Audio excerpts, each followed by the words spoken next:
আজ বড় বাজারে গেছিলাম বাদাম কিনতে। বাদাম কিনতে যে লাল চকচকে বাদাম দেখে 1 কেজি কিনলাম, কিন্তু বাসায় এসে সন্দেহ হওয়াতে আমি এই বাদামটা জলে দেই। জলে দেওয়ার পর দেখো কি পরিমাণ রং বেরিয়েছে। দেখো একদম লাল টকটকে রং। আমি কিন্তু কোনো এডিট করিনি, একেবারে খাঁটি রং এটা।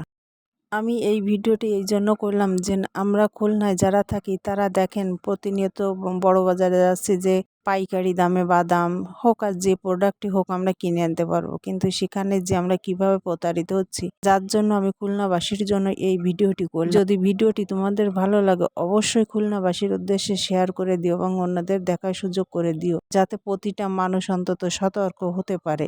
কারণ এই ধরনের রং মিশানো খাবার খেলে কিডনির খুবই ক্ষতি হয়। দেখো আমি চামচে করে তোমাদের অরিজিনাল কালারটি দেখাচ্ছি। দেখো আমি নাড়ছি এবং কি পরিমাণ রং সেটা তোমরা দেখে নাও। দেখো আমি চামচে করে এটা তোমাদের দেখিয়ে দিচ্ছি। দেখো দেখো কিরকম লাল রং। দেখো সবাই এটা দেখে নাও, কারণ বাদামে কখনো এরকম রং বেরোয় না। তাই বলছি বন্ধুরা, ভিডিওটি কিন্তু খুবই গুরুত্বপূর্ণ।